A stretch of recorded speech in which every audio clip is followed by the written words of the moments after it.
Continuamos entonces con los músculos del globo ocular para los estudiantes de la Facultad de Ciencias Médicas de la Universidad de San Carlos de Guatemala, con fines didácticos. Los músculos rectos, los 4 músculos rectos discurren anteriormente al globo ocular, de posterior a anterior.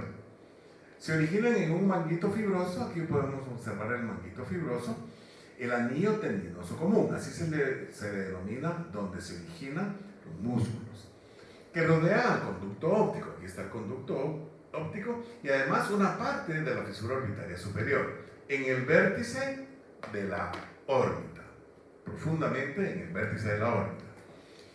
Las estructuras que penetran en la órbita a través de este conducto y la parte adyacente de la fisura orbitaria superior se sitúan inicialmente en el cono. Entran y se sitúan inicialmente en el cono formado por los vientres de estos músculos. Es el nervio oculomotor, ramo superior y ramo inferior, el nervio óptico, la arteria oftálmica que acompaña al nervio por el conducto óptico, el nervio nasociliar y el nervio abducens. Los 4 músculos rectos reciben sus denominaciones según su posición respecto al bulbo ocular. Discurren anteriormente para insertarse en las caras superior, inferior, medial y lateral del bulbo ocular. Anteriormente al ecuador. Anteriormente al ecuador se observan las inserciones. Las acciones primarias de los 4 rectos para producir elevación, descenso, aducción y abducción pueden deducirse intuitivamente. El oblicuo inferior es el único músculo que se origina en la parte anterior de la órbita. Los músculos que mencionamos se originan en la parte posterior junto con el oblicuo superior, pero el oblicuo inferior se origina en la parte anterior de la órbita, inmediatamente lateral a la fosa lagrimal. Aquí tenemos la fosa lagrimal inmediatamente lateral a ella. Y aquí podemos observar nosotros el origen posterior y el origen anterior del oblicuo inferior. El oblicuo superior se origina en la zona del vértice. Aquí tenemos nosotros el vértice, el anillo tendinoso común, y entonces el oblicuo superior se origina en esta zona, al igual que los músculos rectos, pero superior y medialmente al anillo tendinoso común. Su tendón atraviesa la tróclea. Esa es una vista superior, es un corte transversal. Observamos el bulbo desde una posición superior. Atraviesa la tróclea justo por dentro del borde superomedial de la órbita, y esta tróclea reorienta la dirección de la línea de tracción. Así pues, los tendones de inserción de los músculos oblicuos están situados en el mismo plano vertical, pero en una posición oblicua. Al contemplar dichos tendones anterior y superiormente bulbo ocular en posición primaria, esta es la posición primaria. Puede observarse que los tendones de los músculos oblicuos discurren sobre todo lateralmente para insertarse en la mitad lateral del bulbo ocular, posteriormente a su ecuador. Y entonces tenemos aquí la parte medial y la parte lateral del globo ocular en esta posición, y observamos entonces que los tendones de inserción atraviesan y lo hacen en la parte lateral del bulbo. Ahí estamos observando que la inserción es posterior al ecuador en la parte lateral del bulbo. Debido a que transcurren inferior y superiormente al eje antero-posterior, al pasar lateralmente, el oblicuo inferior es el principal rotador lateral de medial a lateral. ¿Sí? El oblicuo es el principal rotador lateral y el oblicuo superior es el principal rotador medial. Lo hace de lateral a medial del ojo. En la posición primaria, los oblicuos también discurren posteriormente por el eje transverso. Aquí está el eje transverso y entonces lo hacen posteriormente y también posterior al eje vertical. Y entonces su inserción en la mitad lateral, posterior al ecuador y es también posterior al plano, al eje transverso y posterior al eje vertical. Lo que otorga al oblicuo superior una función secundaria de descenso y al oblicuo inferior una función secundaria de elevación y a ambos una función secundaria de abducción. Entonces, esta imagen señala nuestro ojo derecho, esta es nuestra pupila viendo hacia adelante. Y entonces, esta es lateral y esto es medial. En la posición neutra o inicial, de aquí directamente hacia arriba y lateral, ¿sí?, es el músculo oblicuo inferior, que produce abducción lateral, ¿sí?, elevación con abducción. Y el oblicuo inferior produce abducción con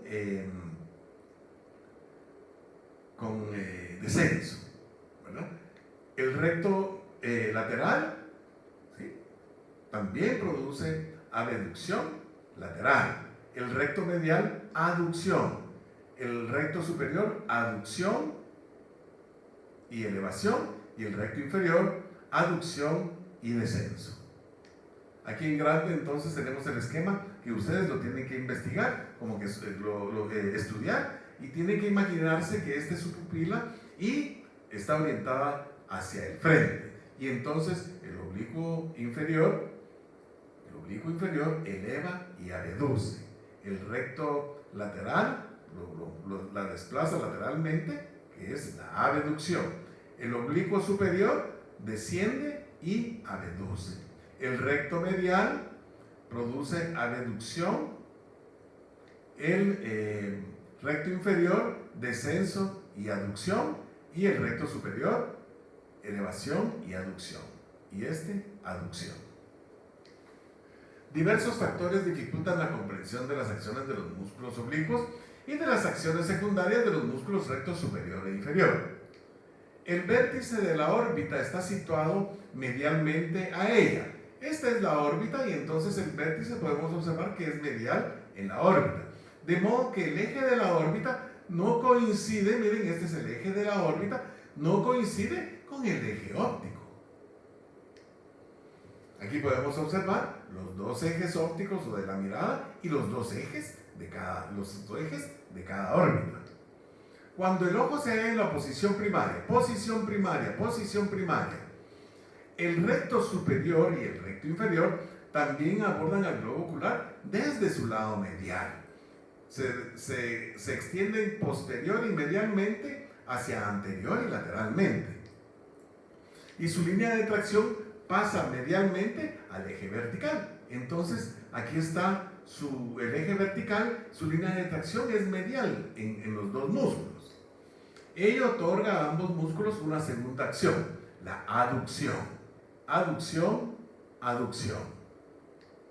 El recto superior y el recto inferior también se extienden lateralmente y pasan superior e inferiormente al eje antero-posterior, respectivamente. Miramos aquí entonces el vientre muscular del recto superior tiene una dirección oblicua porque lleva la dirección del eje de la órbita y este es el eje de la mirada. El recto superior y el recto inferior también se extienden lateralmente y pasan superior e inferiormente al eje antero-posterior, respectivamente. Uno lo hace superior y uno lo hace inferior. Lo que confiere al recto superior, la acción secundaria de rotación medial y al recto inferior la acción secundaria de rotación lateral.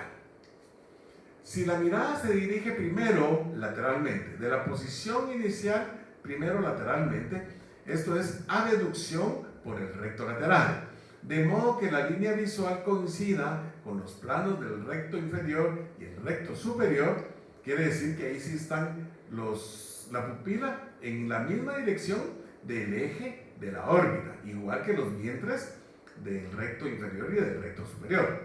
El recto superior en esta posición, o sea que se cambió de la posición inicial a abducción. El recto superior produce solo elevación y es el único causante de este movimiento. El recto inferior, que tiene exactamente en esta posición las mismas características que el superior, produce solo descenso y de igual modo es el único causante de ese descenso. En la exploración física, el médico indica al paciente que siga el dedo lateralmente, con lo que comprueba el recto lateral, y al hacer este movimiento, que es la abducción, se comprueba también la función del nervio abducens, que de ahí viene su nombre, porque produce la abducción de la pupila, que es el nervio número 6. Y luego, superior e inferiormente, para aislar y comprobar la función de los rectos superior e inferior, y entonces la integridad del nervio oculomotor, que inerva al recto superior y al recto inferior. Si la mirada se dirige primero medialmente, ahora es al revés. Aquí era lateral, ahora lo dirige medialmente, viéndose la nariz. Aducida por el recto medial, entonces esta es acción del recto medial. De modo que la línea visual coincida con el plano de los tendones de inserción de los oblicuos superior e inferior. Entonces, en esta posición, la línea de tracción queda en la misma posición que nuestra pupila, la misma línea de tracción del oblicuo superior y del oblicuo inferior. El oblicuo superior produce solo descenso y es el único causante de este movimiento. Y el oblicuo inferior produce solo elevación, de igual modo es el único causante. El requisito es que primero tenemos que ver medialmente, por el recto medial. En la exploración física, el médico indica al paciente que siga el dedo medialmente, con lo que comprueba el recto medial y el nervio oculomotor. Y luego inferior y superiormente, para aislar la comprobación de la función del oblicuo superior y el oblicuo inferior. Aquí hay un error en el libro porque creo que menciona el recto inferior, cuando es oblicuo inferior. Y la integridad del nervio troclear. El nervio troclear es el que da la inervación al oblicuo superior, porque hace referencia a la tróclea por donde se redirecciona su línea de inserción, que inerva el oblicuo superior, y de la división inferior del nervio oculomotor que inerva el oblicuo inferior. Aunque las acciones producidas por los músculos extrínsecos del globo ocular sean considerados por separado, todos los movimientos requieren la acción de varios músculos del mismo ojo, que se ayudan entre sí como sinérgicos o se oponen como antagonistas. Este es el esquema entonces que debemos nosotros revisar y analizar cuidadosamente. Perdón por el ruido de las motos y los vehículos que pasan.